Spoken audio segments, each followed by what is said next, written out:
Okay, it's close enough to 6 seconds away. Welcome, everyone. Nice to see everyone out tonight.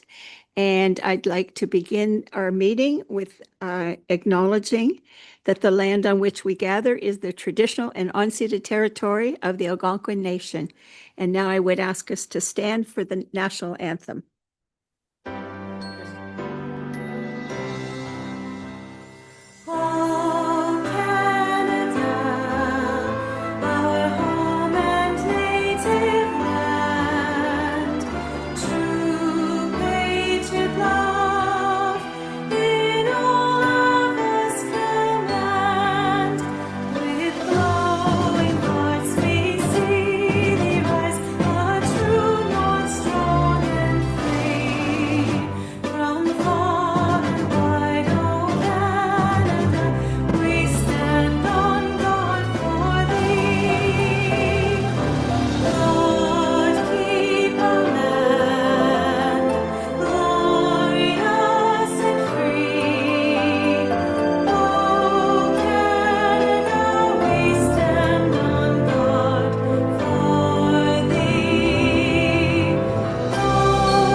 Thank you, everyone. Let's turn our phones off or put them on vibrate.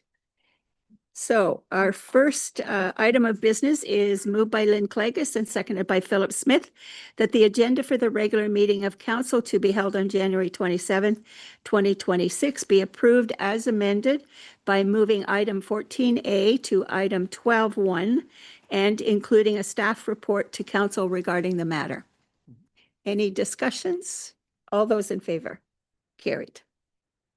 Is there any disclosure, pecuniary interest, and general nature thereof of any item on tonight's agenda by any member of council? Councillor Gowdy. Thank you, Madam Mayor. I declare a potential or deemed or direct or indirect pecuniary interest on council committee agenda dated today, item 12A, finance accounts payable report, as I'm receiving a reimbursement on that report. Okay, so noted. No one else? All right. Moved by Nikki Gowdy, seconded by Dan Meeks, that the minutes from the regular meeting of council held on January 13th, 2026 be approved as presented. Any comments or amendments? There's no amendments, Madam Mayor. Okay, all those in favor? Carried. Mayor's remarks, just some short ones. I'm very glad to be here tonight. It seems like I've been away for 6 months, but it's only been 2 or 3 meetings. I broke my ankle and I'm almost out of a cast, maybe next week. And then I'll be hopefully hobbling along okay. Coming up is the festival or the Heritage Festival. And the brochure is out now, Nikki, or soon to be out in the newspaper. Lots of things to do in the areas. Anything else that anybody would like to add? Go ahead. Thank you. District 4 is having their Chinese dinner and auction on week from Saturday at the Oso Hall. And I think there's a few tickets left. If anybody's interested, they can contact Christine Teal. Because that's usually sold out real quick. Yeah. Okay. Does anybody else have anything to add? Okay. If not, we'll go on. We have a delegation. Michaela Gossage, who's a resident, and she wants to talk about the originative energy solutions. Yeah, go right to the end of the table there.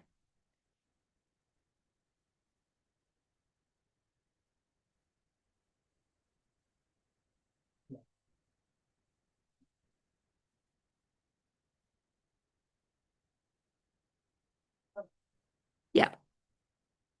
Good evening, Mayor and Council. My name is Michaela Gossage, and I live on Westport Road, just a few hundred meters from the proposed site of the industrial generator project. I originated. Michaela, just a minute. That mic isn't working that well. There, try that. Sorry. Oh, That's better. Yeah. Sorry, so I live just a few hundred meters from the proposed site of the industrial generator project by Origin of Energy Solutions. My children are the 6th generation to live on our family property here, and this project puts them and their future at risk. I'm here today to be proactive in protecting our community and environment from this project. This project would introduce a large industrial power facility into our quiet rural community known for its forests, lakes, and natural beauty. And despite claims from the developer that impacts will be minimal, there have been no independent studies released to confirm this. Residents deserve clear answers and a voice in what happens in our community. And a facility of this size threatens the qualities that make this area special.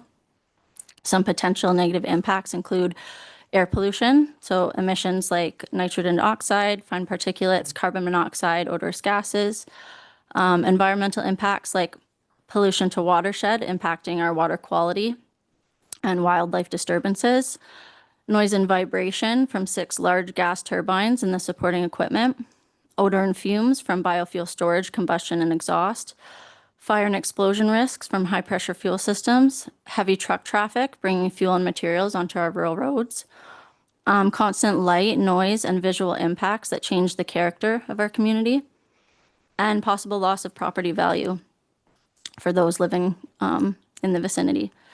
I believe in renewable and sustainable energy, but projects like this must be located responsibly, and building an industrial gas turbine facility only 300 meters from homes and children is not acceptable. Council, you were voted in by the taxpayers for a reason, because we trusted you to make sound decisions on our behalf and be the voice of the people. I know it was not anyone's intention to break trust when you voted unanimously to give municipal support to Origin of Energy Solutions, but it was not well received by the community. And how could you expect it to be? After starting a petition in opposition to the project and the municipal support given, it was clear that it's not just myself who's concerned. To date, we have 364 petition signers online and on paper.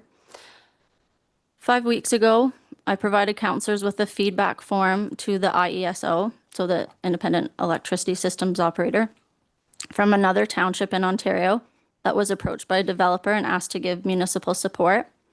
This township validated my concerns with the IESO process of acquiring municipal support prior to the completion of applicable local planning approvals and public engagement processes. Councillor Gowdy was the only one that acknowledged my email, so I'm just going to quickly summarize this township's concerns, which match my concerns. First, there's monetary risk.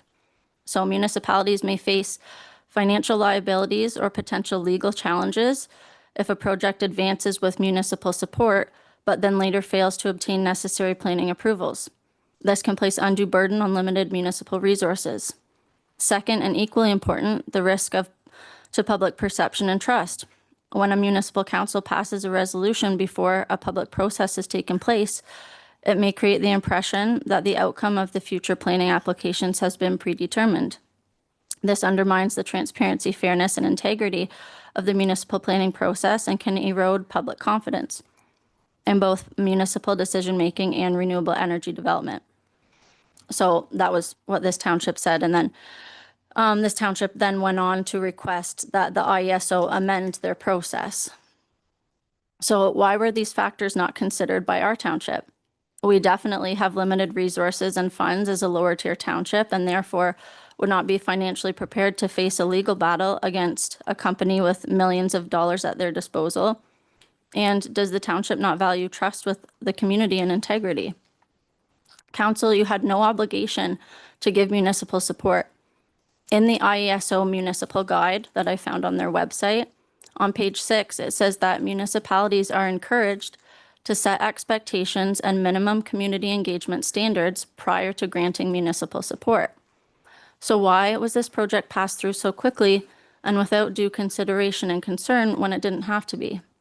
The presentation by Origin of Energy Solutions was held on September 23rd and was followed by the unanimous vote to give municipal support on October 14th. That's just 2 weeks. Sorry, if I could get the photo up. If I could direct your attention to the screen. These are the GE Veranova TM2500 generator models that the developer will be using 6 of on the property should this project advance. The developer did not provide a visual for council, but nor did anyone ask to see a picture of what these might look like. These are an after picture. I did send a before picture, sorry. I don't know if you have that. So that's the before picture. The taller one is the after picture in California. This is the same location. So sorry if you could go back to the other one now. The second picture is with an exhaust system that was added because without it, the emissions would not have been up to California's strict emissions regulations. So this exhaust stands 22 meters tall. And I can't say for certain if the developer plans on using this system, but I do know that Canada holds a memorandum of understanding with California to mitigate greenhouse gas emissions. So essentially, if this is needed in California, it could very well be required here as well. In our industrial bylaw on page 192, we have a maximum building height of 15 meters, which obviously this would exceed, and it'd also be very difficult to hide. When asked at the meeting what this would look like, I can't remember if it might have been Susan, asked the developer what this would look like, and his answer was very vague. It was, you shouldn't see it. Well, why was a picture not shown or a height given? Well, I'm sure the developer knew that this wouldn't have been appealing, and so it was omitted from the presentation. The developer also said that this property was a brownfield site, which by definition is land that from past use may be contaminated. Now, we know that this property is an aggregate pit. And on section 2.3 of our official plan, there's a few conflicting statements. However, with relation to this property, statement 8 says to direct development away from lands with natural or human-made hazards and or physical limitations, such as poor drainage, organic or contaminated soil, flood susceptibility, erosion, or steep slopes. Has anyone from council actually seen this property in person? Because in my opinion, living across from it, it definitely looks to have some of those physical limitations, and the developer was the one to admit that it had some as well. So why were these limitations not considered if it was in the official plan to direct development away from locations like this? Why did we say that this location would be suitable? The developer tried to tout this as a green and clean project, and while they are able to call themselves carbon neutral, it doesn't mean emissions free. We will still have the negative impacts and risks of toxic emissions being released into our air and in very close proximity to children and families. Depending on what industrial class this project gets classified as, there's a minimal acceptable range between residential homes and industrial facilities. So for a class 2, it's 300 meters, and for a class 3, it's 1,000 meters. However, again, that's just the minimum safety standards. And as a community, I think we need to strive for better than just minimal safety, especially when it's our children and families at risk. And what is minimal defined as? Because I want to see no risk. Some of the health risks of living next to an industrial plant with emissions are adverse reproductive outcomes, childhood cancer, and respiratory and cardiovascular conditions, to name a few. I have articles to show that the risk is there, but the developer cannot prove that there's no risk. So who is going to take responsibility if the children and families living next to this project fall victim to any one of those health issues? We should not be risking our health and safety for this project. It is not a necessity for our community. Hydro One provides our electricity. This project just needs a location so the developer can get rich at our expense, the expense being our health and well-being of our community and environment. Originative Energy Solutions is a brand new company, and these generators, to my knowledge, have not been used in Canada, and I don't want us to be the guinea pigs for their first project. Our community's well-being needs to be the priority here, not monetary gain. We need to, as a small rural community, support each other and look out for the best interest of each other and our community. I'm confident that had council been informed on all of these risks and negative impacts that this project holds for our community, that it would not have been a unanimous vote to give municipal support. Because when we weigh the potential benefits against the list of known adverse impacts, it's clear that this location is not the place for this project. In conclusion, I have two requests today. Firstly, on behalf of myself and all the 364 petition signers in opposition to Originative Energy Solutions project, we are requesting that council revoke the municipal support that was given to Originative Energy Solutions. And we ask you to amend the resolution and request that the IESO amend their process of requiring municipal support prior to local planning approvals and community engagement processes. Secondly, should the IESO not amend their process, for better practice in the future, I'm requesting that we be proactive and that our township create a policy to outline minimum requirements needing to be met prior to council granting municipal support. For example, once a pre-engagement letter is received and a presentation given by a developer, that we require 30 days to have time to hold public meetings and for council to get sufficient information so that they feel confident in their understanding of all the risks and possible adverse impacts prior to voting on giving a municipal support confirmation.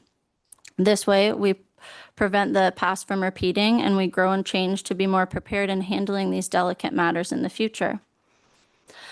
I had a lot to say and only 10 minutes to say it, so I hope Mayor and Council that you were also able to read my email sent yesterday. But I do thank you, Mayor and Council, for your consideration of my presentation, and I look forward to better communication and collaboration between the township and our community in the future. Thank you.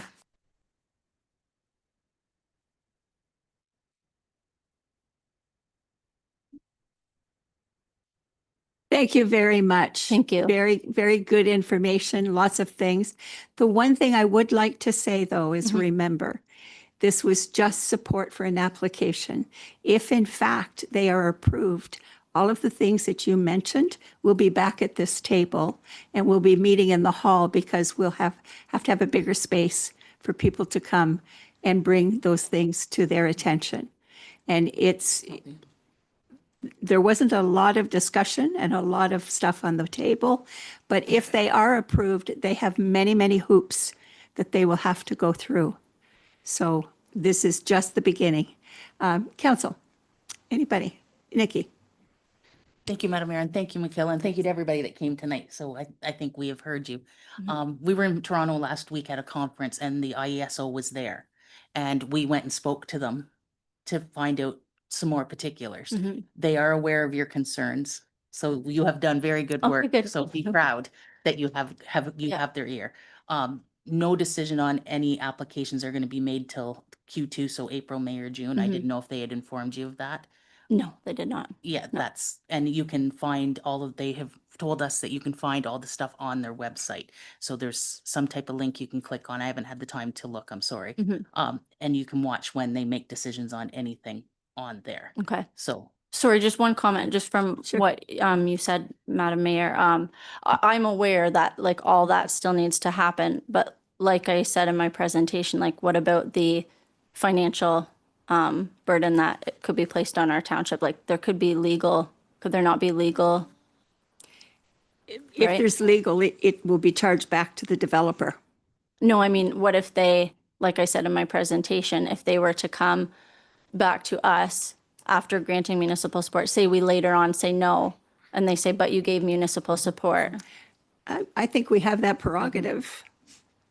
Once they present whatever it is they're going to do, if we have certain things that we want them to do and they can't do it, their project just doesn't go.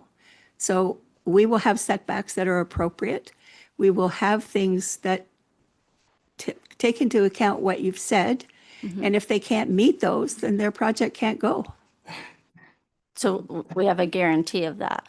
Well, you will be at the meetings because if they get their approval, their next step is to come back to us to show us those plans and what it is that they're prepared to do. I don't think they've even bought the property yet, have they? No, not too much. But like too, I said in my presentation, right, it makes it seem like it's a predetermined thing. It's not. It's not predetermined. Our support was just to apply. And I understand that, but Yeah. anyway, just Okay. Counselor, whatever your name is, Lynn. Why, thank you, Madam Mayor. Should I introduce myself? Clagus. Miss Clagus. Thanks. That was a wonderful presentation. I'm wondering if you might be able to share some of your notes with all Absolutely. of us? Yeah. Because having knowledge like that as a reference point for us to start doing more research, so we're prepared if it does come back to us, would be wonderful. absolutely. Thanks. Good. Susan and then Nikki. So thank you very much for your very informative presentation. Would have been nice if we'd had that information when we first talked about it. However, Gonna run for council next year. and I particularly appreciate you providing some recommendations, and the one about developing a policy for consultation before we provide municipal support would certainly encourage my fellow members of council to consider. So thank you very much. Thank you. Good. Nikki. Thank you. And that's what I was just going to follow up on. Is there any way, you did beat me to it. Thank you. Is there any way we can change the recommendation tonight from saying just accepting it for information, but to direct staff to look into a possible policy or better, a letter even to the IESO about, CAO was writing that down. Yes, it's all written down. so we can put it in the motion and it'll be there. Well, I We'll think have to just in the make a new motion, you have motion. to do a new motion to allow all those things. But I think we can do it as presented with her presentation. And if Michaela can send it to me then, and we'll have it all written down for our stuff. to do. Philip. Thank you, Madam Mayor. Yeah. So we would accept this one, but can we add another motion then to address You can, at this meeting though? you actually need to do, what is it called? You got the An amendment. amendment, you have to do the amended. Yes. And then we vote on the amendment first and then the I think that original. would be our intent tonight then to Add that criteria. just, it Good to Philip. confirms that we've heard them and we're Right. going to make some changes. Yes. I'll send it to Susan that if you want to start a couple of things down on it. So I can't read this one until we do that. That's right. I've got to do the amended motion first. We have to do an amended motion first. So there, she'll, okay. Nikki's got some Okay. of the stuff there. I don't imagine we'll have more than one of these come to us in our community. Let's hope. Everyone's different. With the, also that all the information that's coming on that. South doesn't want it. North hasn't said too much yet, so kind of waiting to hear if there's where it's, Or not got. yeah. Yeah, there wasn't a lot of detail as to where the properties would be that it would go through. Yes. Okay. Think so, yeah. Yeah.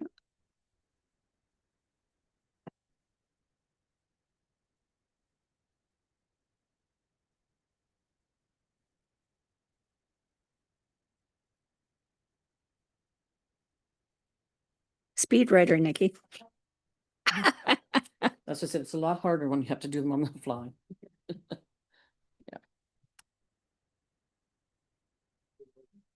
We saw two in that picture. There were 6 proposed. What's that picture again? Philip.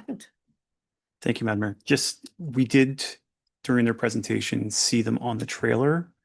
And I think we were led to believe at that time that that's how they would operate Yeah. this on the trailer. That's So, exactly what we were. And that's my point, though. It's like, no. you weren't, like, you didn't have all the information. And so that's why I'm asking if, like, I was hoping that maybe the municipal support would have been revoked, because it's like, had you had all the information, would the vote have been different, right? But Thank you, Madam Mayor. I'm with Philip on this, Counselor Smith. he was talking a class 2 turbine thermal generator, which is 12 meters long, which is less than a sea can, a large sea can in size, not the upright monstrosity. Okay.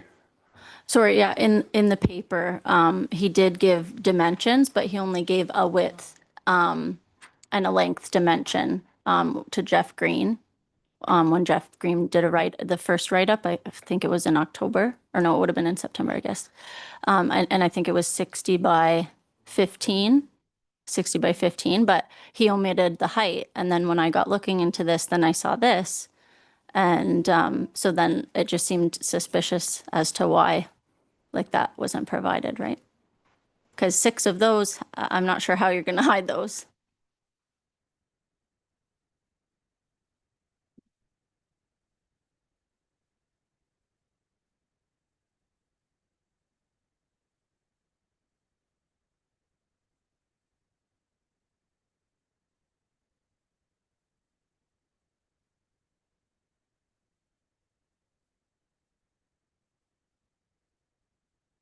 Okay, we have a motion moved by Nikki Gowdy, seconded by Philip Smith. A motion that we would like to accept Michaela Gossage's presentation for information and direct staff to develop a policy for future support letters from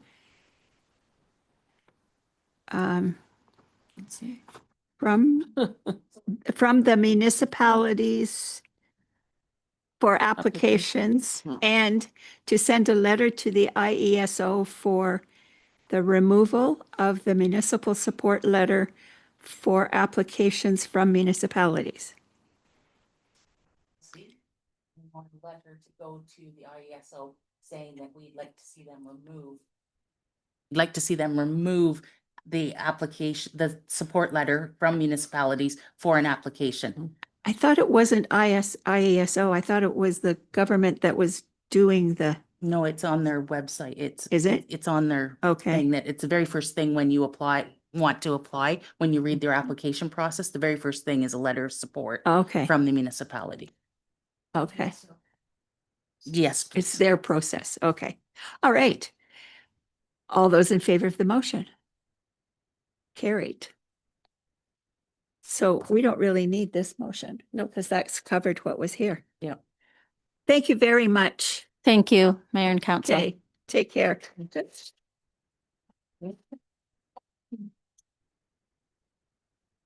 Now we have Bruce Beacock, who's a resident, to talk about feral cats in Central Frontenac. We go from electricity to cats. Good evening, Mayor and Council. That is a huge show to follow. And to come in, And a 4-legged one too. yeah.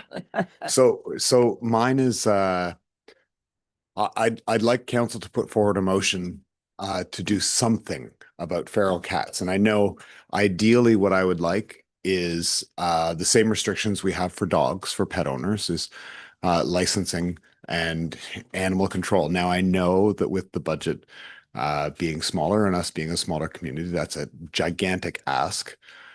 So I've drafted a motion that I'd like you to hear. Can you tell me first, where are the feral cats? Well, they're everywhere, but this comes from a personal place, and the motion I have is based on that, and I call it kind of a special circumstance. I live on Echo Lake Road, at the corner of Oak Flats and Echo Lake Road, and I have a neighbor who is housing and feeding feral cats. That's their sleeping place, their eating place, and my home has become their litter box. So maybe this is more a bylaw enforcement.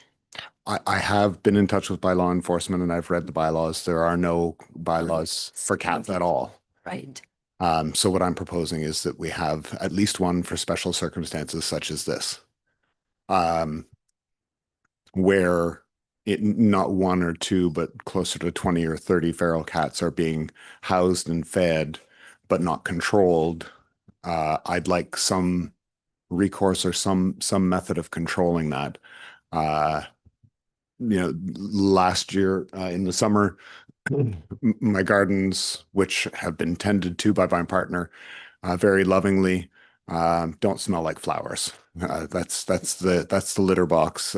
We pull a full bucket of feral cat feces out of the garden on a weekly basis. This is only my second winter here. The first winter I didn't prepare well enough. I didn't have enough wood to heat, so in the summer I built some outdoor wood storage. In the wood storage right now is $1,200 worth of wood, now made unusable by cat spray.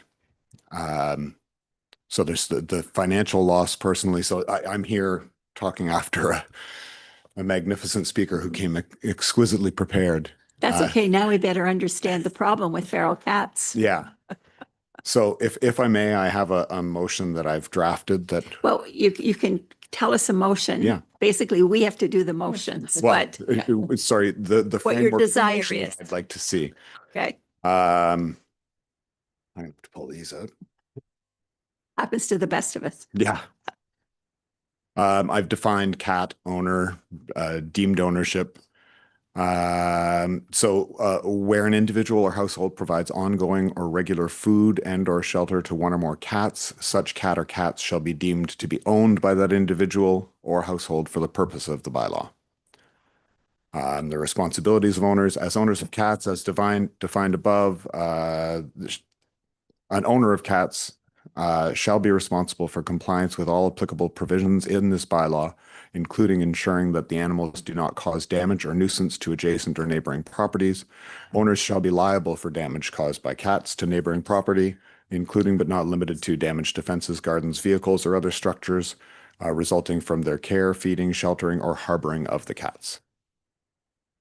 So again, I understand the budgetary restrictions of trying to have an animal control officer dealing with one or two cats, but here we're talking in the dozens, Yeah. Which again would make it sort of a special circumstance. And many times there are parts of our bylaws that are used by complaint only. So if there's a situation, then we would have to act. So if you could send us your recommendations for that bylaw. The motion that we have is basically to accept your presentation regarding the cats, and staff will take a look at what you're going to send and talk to the bylaw enforcement officer and see what we can do. Certainly it is a situation we need to write a letter or do something. Please. Yes.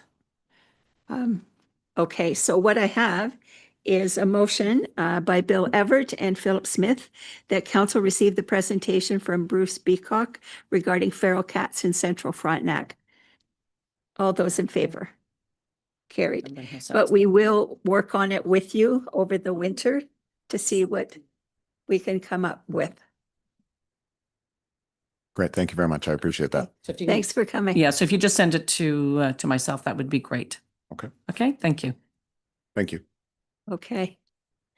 All right, we have a consent agenda moved by Lynn, seconded by Dan, that council receive items A through E for information as they're considered routine. Any discussion? All those in favor? Carried. No deferred items, staff reports. Finance accounts payable. So moved by Bill Everett, second by Lynn Clakus.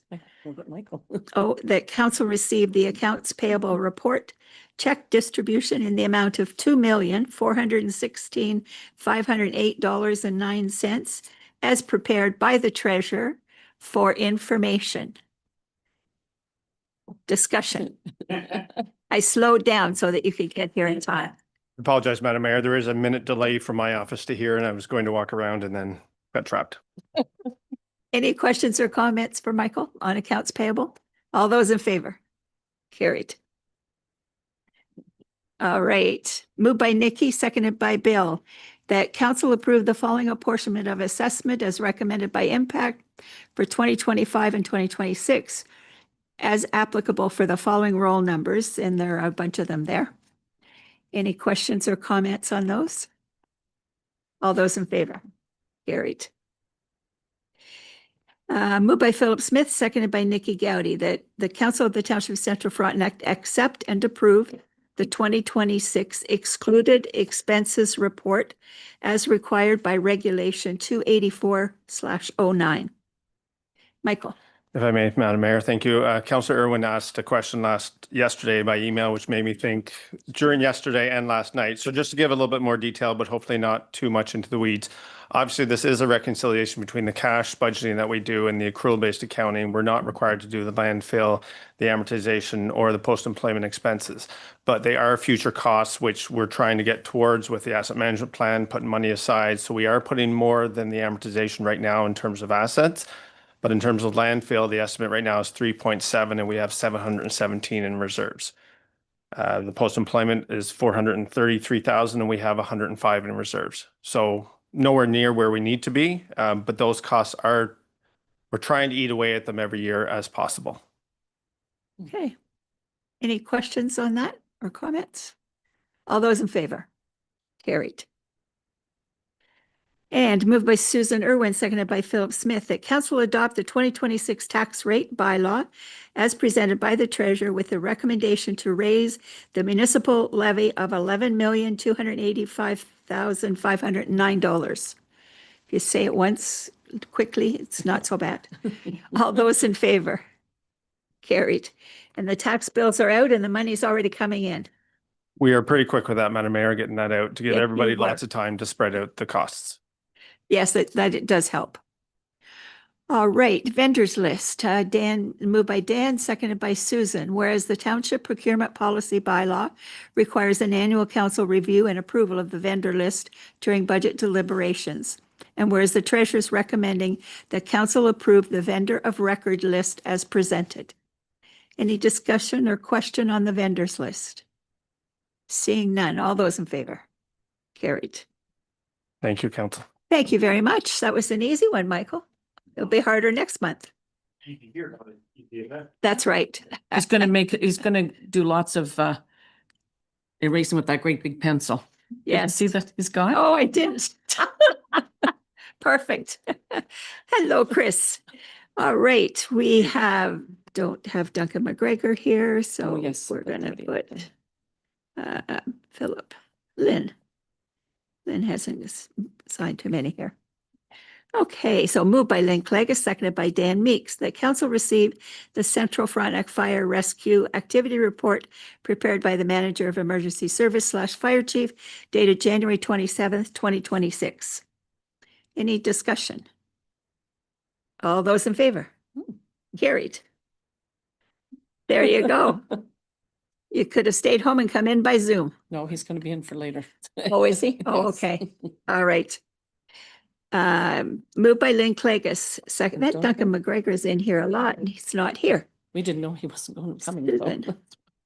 Okay, so moved by Lynn, seconded by Susan, that council received the January 2026 bylaw enforcement and education activity report as prepared by the bylaw enforcement officer for information.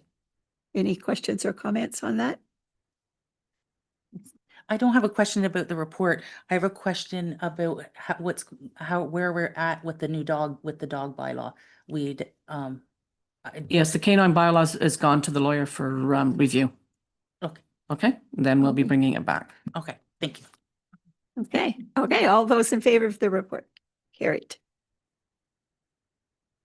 And moved by Susan Irwin, seconded by Lynn Clagus, that council received the planning activity report dated January 27th, 2026, as prepared by the planning coordinator for information. Any discussion? All those in favor? Carried.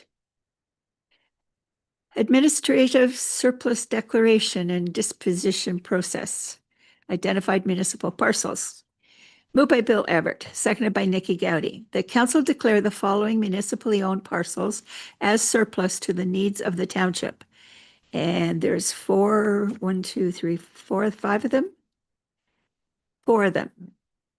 And those are the descriptions that are on the deeds. And that council suspend the disposition method prescribed in bylaw 2029 for these parcels and direct staff to proceed with the sale of the surplus lands through a licensed real estate agent. And further, that council authorize staff to provide public notice of the proposed land sales in accordance with the Municipal Act 2001 and the township's sale of land bylaw. Any discussion? Philip? So by doing that, does that negate any discussion with neighboring property owners, whether there's any interest or not? I think we Yeah. previously discussed one of them as a neighbor might be interested because they access it. Go ahead. Through you, Madam Mayor, to Councillor Smith. Yes, we will be sending letters out to neighboring properties as part of the process. So during the public notice, we will do so in the regular distribution method that the planning department uses, which I believe is within 60 meters, usually touching. So we will send out letters to all of those property owners in the surrounding areas. And that's before we give them to the real estate agents? Correct. Okay. Good. All right. All those in favor? Carried. Moved by Dan Meeks, seconded by Nikki Gowdy. Whereas the township is responsible for the maintenance of municipal cemeteries and related services. And whereas the current cemetery maintenance contracts are expiring on May 31st, 2026 and must be retendered for the upcoming season. Now therefore be it resolved that council authorize staff to issue requests for quotation for cemetery maintenance services using both a combined township-wide contract and separate district-based contracts for a 3-year term ending December 31st, 2028, and to report back to council with the results of the recommendation. Any discussion? Nikki? Thank you, Madam Mayor.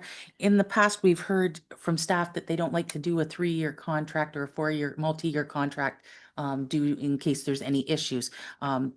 So my question is, what's changed from the cemetery one now to all the other contracts when we've had that feedback in the past? We usually get better prices. Yes, usually that's, go ahead. Yes, through you, Madam Mayor, to Councillor Gowdy. In this particular situation, cemetery contracts were usually always a 4-year cycle, and the current opening and closing of the grave contract is a 3-year. So we'd like to look at realigning them. Due to the costs, as you can see in that report, there's a significant increase in cemetery maintenance, and we believe that part of it is because we split it up to different wards and districts and different contractors. And so we're looking to consider efficiencies in the future. So we thought if we aligned it with that contract, we could retender all of them at the same time. However, we're open to whatever council would like. If you prefer a 1-year contract, we can do so. We do put in the contract itself, if there are any issues with the contractor, we do have clauses in there where we can terminate the contract with that contractor. Go ahead. Thank you. So is this something that I'm not against it or anything like that, so is this something that we're going to look at with all of our contracts, cleaning and other outdoor maintenance, indoor maintenance or whatever, that this could be a possibility to find savings and efficiencies as well? Or is it just this one? That's a great point, through you, Madam Mayor, to Councillor Gowdy. That's a great point, Councillor Gowdy. We can certainly consider that. I think Kathy would take that into consideration and discuss with her management team. Often they're 4 years because that's the life of the council. It's right. worked at some things, probably a 2-year or a 3-year.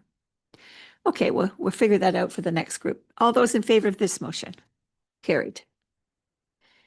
All right, moved by Nikki, seconded by Bill, that council authorize staff to release an additional public survey on the draft sewage system standards bylaw, and that the survey be hosted on the township website to encourage increased community participation.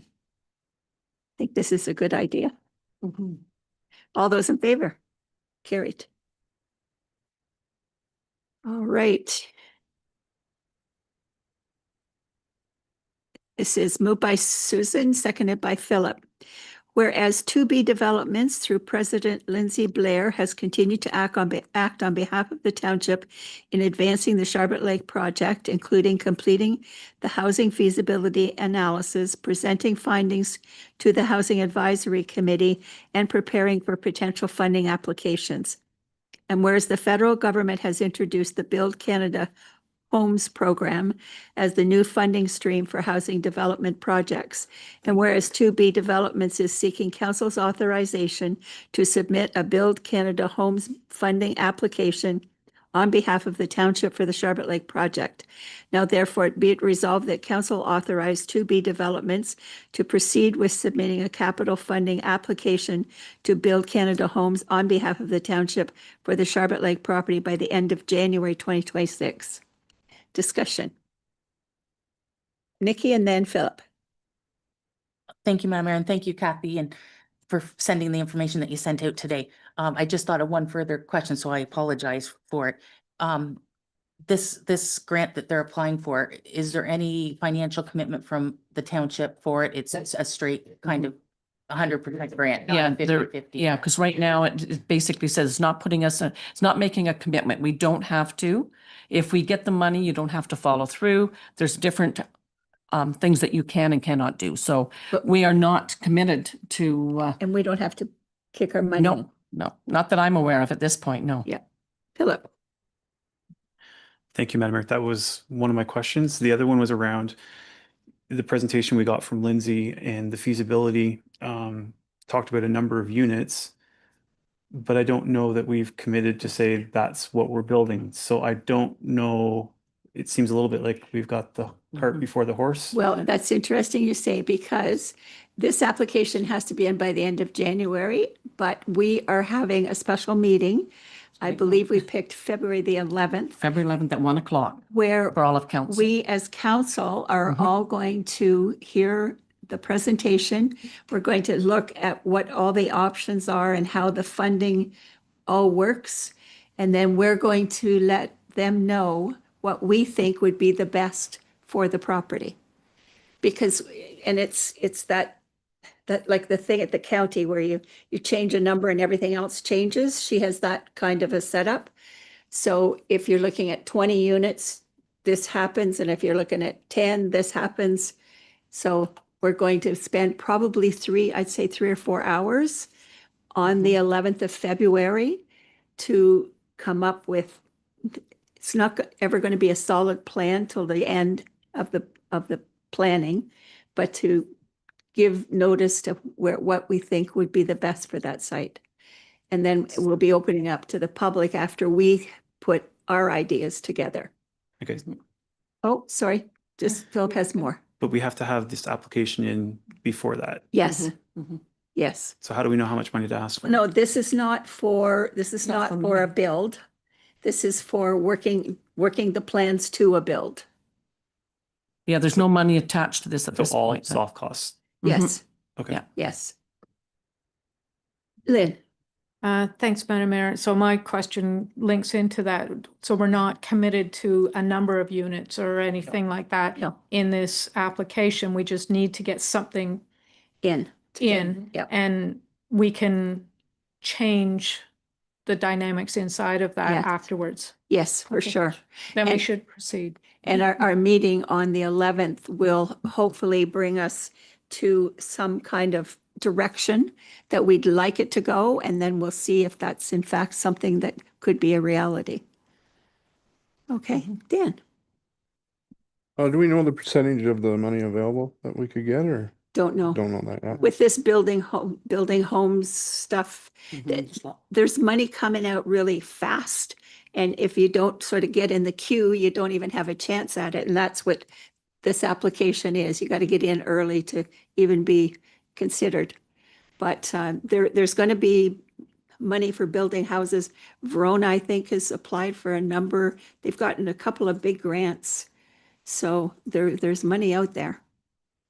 Just we need to decide like how we're going to fund this, how we're going to build it, all of that good stuff. This is the easy part. And also in regards to the communal services too, with the Frontenac Municipal Corporation as well. So they're on Yeah. some of these meetings that we've been on as well. So With all those Justin. in favor of this motion? Carried. And mark your calendars for the 11th. We'll send out reminders as well. Okay, moved by Councillor Gowdy. No, moved by Philip Smith, seconded by Councillor Gowdy, that council receive the 2026 Rural Ontario Municipal Association Conference update from Councillors Gowdy, Kelsey, and Smith for information. You didn't bring any pot of money back, eh? All those in favor? Carried. Communications, we do have. We already moved. Oh, we did that, right, okay. Bylaws, 2026 tax final bylaw. Moved by Dan Meek, seconded by Nikki Gowdy, that bylaw 2026-05, being a bylaw to adopt the estimates for the sums required during the year 2026 for the purposes of the township and to set the appropriate tax rates, be read a first, second, and third time and finally passed this 27th day of January 2026. All those in favor? Carried. Notice of motions, There isn't any, Madam Mayor? any giving of notice? of No, there motion? is not. New or other business? No, there is not. All right, we're ready to go into closed session. So resolved, moved by Philip Smith, seconded by Lynn Clegus, that council resolve into closed session pursuant to section 239(2) of the Municipal Act 2001 to discuss one, personal matters about an identifiable individual, including municipal and local board employees, section 239(2)B, and two, personal matters about an identifiable individual, including municipal and local board employees, section 239(2)B. All those in favor? Carried. Okay, we'll take a few minutes.